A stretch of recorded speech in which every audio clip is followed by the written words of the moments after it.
So Chelsea's ticket system is a bit of a mess. I spend a lot of time on this show talking about football, tactics, players, most recently transfers. But what's as important to Chelsea supporters or any football supporter, and that's what I believe I'm doing with this show, is creating it for like-minded supporters who love the club, is physically being able to get to a game at the Bridge to watch Chelsea. And unfortunately, many people feel like they're not getting the best chance to do that currently because of the new system that's come in over the previous summer. Unless you have been living under a rock, maybe haven't experienced it, but I'm sure even people who maybe aren't using the system on a regular basis, maybe live outside the UK, would have gained some whiff of this really.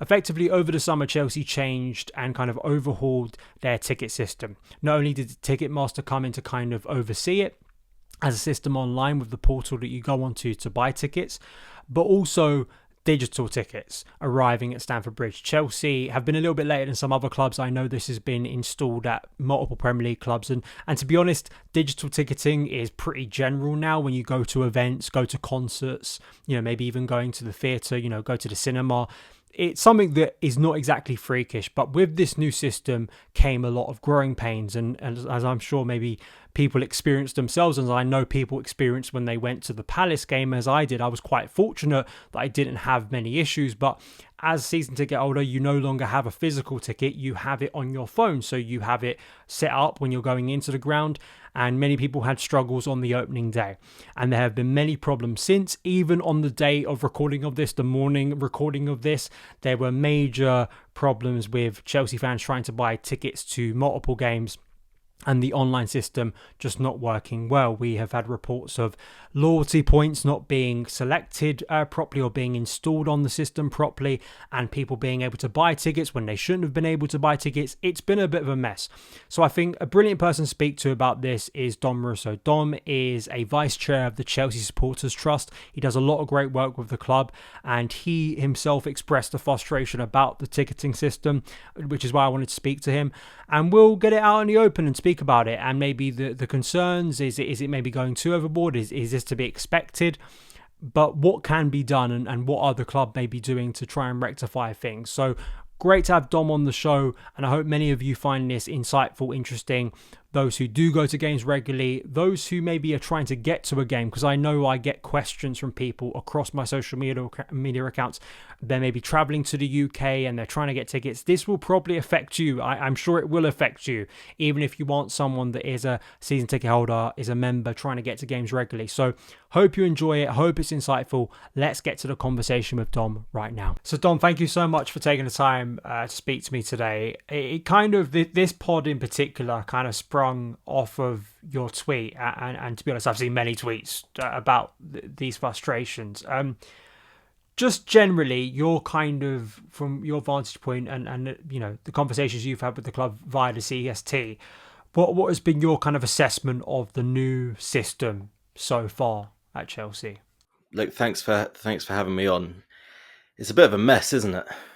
I think supporters are really frustrated. Look, don't get me wrong, with any new system that comes into place, there will always be teething issues. But when it comes to ticketing, people rightfully so are upset when it doesn't go right, especially as ticket prices this season have gone up. Access has become even harder. There's obviously been the introduction of a booking fee. So people expect it to be right, and whilst there will be teething problems, people may be a little less sympathetic now that all of those things have gone up. But the way I look at it, and the way that we've looked at it, is that ticketing at Chelsea is in three different categories. You've got the policy itself, you've got the selling system, so the online selling system, and famously previously the VWR, now the Ticketmaster site. And then you've got the access system on match days. I'll start with a positive, and actually the access system for the first two home games for men's team at Stamford Bridge has by and large gone relatively successfully. The large amount of feedback we've received is that people were able to get in on time. They've obviously seen the advice from the club that we've helped to promote. and by and large, it's gone pretty well. There was about a half an hour window, about 90 minutes before the Palace kickoff, where I think the system went down, but that was momentarily. There was a backup in place, and that didn't happen again at Fulham. So credit where credit's due. That has gone well. Where it's not gone well is, I would say, the policy changes and the actual sales. So we broke it down into kind of, you've had delayed sales this year, you've had loyalty points which have been incorrect, you've had wrong people being able to buy the wrong tickets in terms of not having the right number of loyalty points, or members buying in season ticket sales. 130,000 people in a queue for the first game for members. These are just some of the things that we're hearing and we're experiencing ourselves, which are really, really tricky to stomach and really difficult to understand. One of the ones you mentioned as well in this tweet was something that I didn't expect, or I maybe missed it in the small print, was this new Champions League policy, which, you know, when I saw the bundle of tickets come out, my assumption was, because I think years back you were able to buy a couple at once, and I think even last year at the Conference League you were able to buy a couple of those league games if you wanted to, kind of at the same time. My assumption was this was just, you can buy this bundle if you want to, but, you know, if you don't, I assumed we're going to go back to the same system where a season ticket holder can buy their seat if they want to when it comes on sale. But I mean, very quickly it became clear that it's not as simple, and that, of course, to ask people to pay 200 quid effectively on very short notice, and if you don't pay this 200 quid now, you may not get a ticket to Barcelona. I mean, that it just, it feels chaotic, and it feels like something that's only going to rile people up more. You're right. It feels like they're going from kind of day to day. There's no kind of long-term clear strategy with any of this. Kind of short-term extensions being applied to the season ticket selling process. With all of this, communication is key, and it feels like the club are just not communicating in good enough time and with enough clarity for people to really understand the changes that are being made. The bundle is chaos, and it's so unreasonable to expect people to cough up 200, but in some instances a lot more money than £200 in just a few days' notice. There needs to be kind of a lead time into all of this. This isn't rocket science. We're not asking them to reinvent the wheel here. Just give people due notice. If people decide that they don't want to buy, that's on them. But if they're being asked to cop up £200, and that's just for one person. If you've got a partner and kids, it can be £500, £600, £700, and you're being asked to cough that up with a week's notice. It seems really unfair, and it seems that people or supporters are being kind of forgotten about, and it's simply just trying to make the quick buck there, guaranteeing that they'll have the ticket sales when you may have kind of less attractive fixtures kind of towards the end of the league stage in Paphos. But this lack of communication, we've seen it time and time again this summer. You had the change to the ticket exchange policy. So that was for years, if you've listed a season ticket on the exchange, you've got the money back in your account within 5 to 6 working days later. They changed the policy, and but for people being upset, the policy that they changed it to would be that you were going to get your money for tickets sold, but you were only going to get it as credit in your Chelsea account for future tickets. And that just doesn't sit right with us. So we lobbied hard against them, and they managed to change it. But now it's just 3 different windows throughout the season where you'll be able to get that money back. But again, no communication on this. It's really, really poor. So yeah, the ticket exchange is one thing, but this change with the season ticket bundles and the members bundles, it seems like it's ill thought out, and what should have been a positive is actually just turned into a right mess. It's really got the hump up against a lot of people. Well, funny enough, that the morning of recording this podcast, I saw people moaning that someone was asking me about the Lincoln tickets last night, and 2 games effectively going on sale on the same day.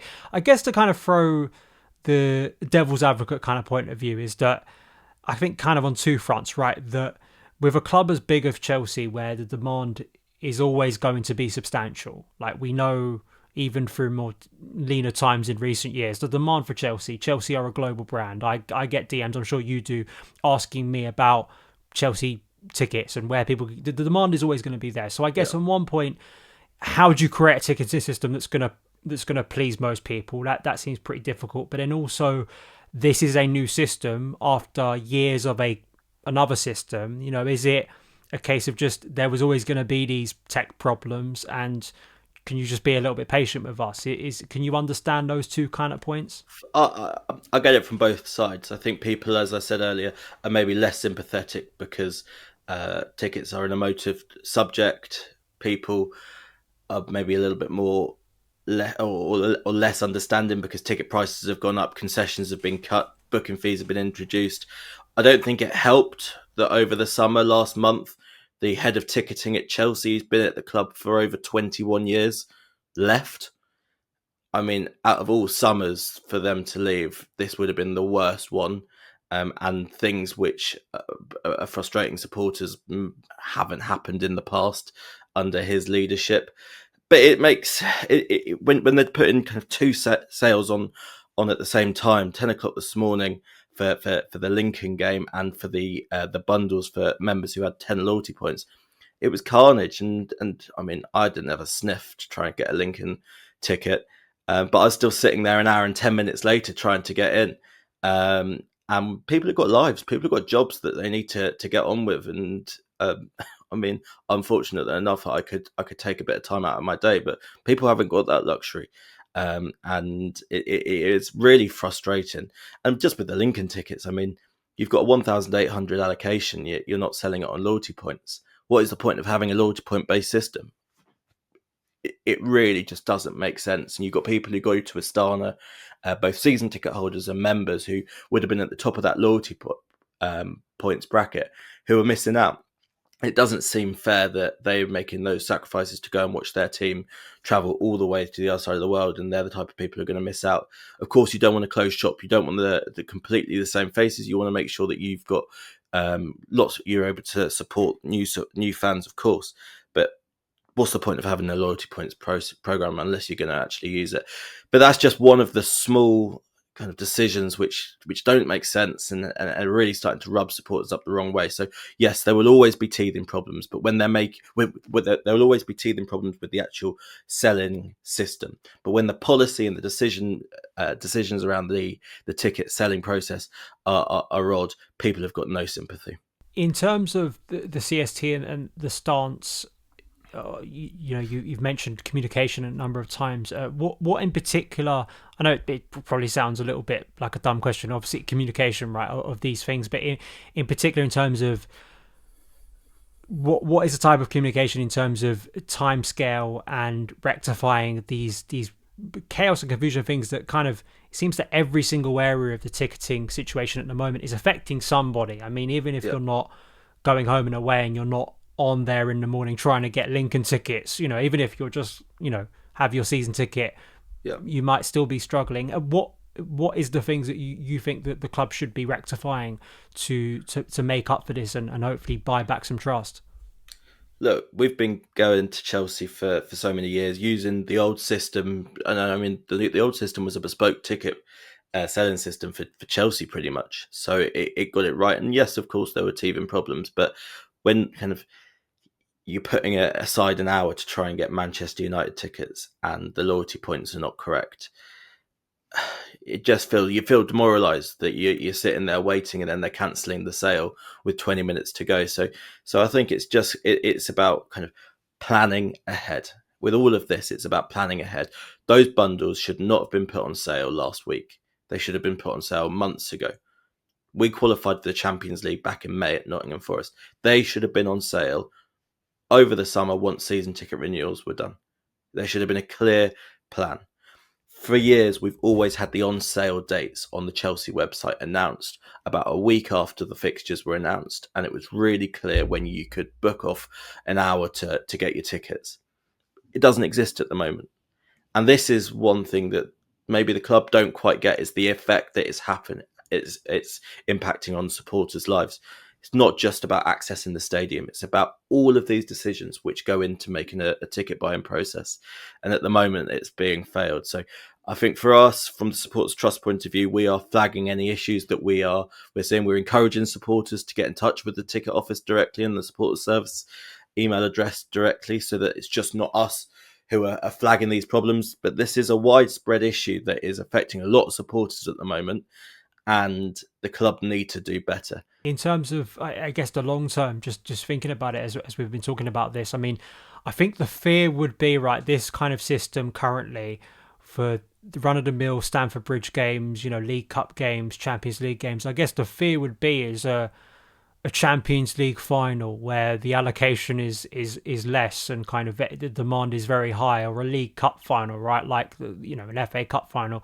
Would that be a reasonable concern of where this could end up? Because it's one thing if people are missing out tickets to Lincoln away. And I know people obviously love going to Chelsea and they want to get to every game. But I guess if you've got a ticketing system that's very flawed, and we get to a game that is kind of once in a lifetime, or people feel like they really want to get to it, and we have loyalty points that don't really work and sales that aren't really clear. I mean, it's something that they've got to rectify pretty quickly, because it's not out of the ordinary that Chelsea reach one of those games at one point. For sure. Look, don't get me wrong. Not everything around ticketing is all doom and gloom. As I said earlier, the access system to the stadium, that was a real positive. They began the process to devise that access system months and months and months ago. I mean, we're having conversations in April 24 about the access system. So if they sit down and actually take their time through it, you've got some really great people who work there, and they will be able to work through and troubleshoot the issues that we're currently experiencing. So hopefully in the next few weeks, these teething problems have been ironed out. People have had experience of buying the system. It's actually quite intuitive when you finally get through the dreaded blue bar of death. So hopefully they will be able to get it sorted. Does that mean that people are forgiving now? No. It is really frustrating, especially for members who have forked out 60 quid for a priority access membership, which, I mean, somebody sent me a message earlier saying they feel like they've been scammed on the Real Hustle. It just is, it is shambolic. It's not got through at all, he was saying. And so, yeah, it's really, really frustrating. Of course, there will always be a kind of there's only a limited number of tickets at Stamford Bridge. There will always be that problem, especially whilst our capacity is 40,000. But the buying process needs to be a much, much more smoother experience. And I think that hopefully throughout the season, we will see it get better and better bit by bit. But these policy decisions, these crazy policy decisions, have got to improve now. Hopefully that is the case. Don, thank you so much for taking the time to speak to me, as I do with all my guests. Just a chance people to find your work, not only your own account, but also, of course, the great work that the CST continues to do. Thank you so much.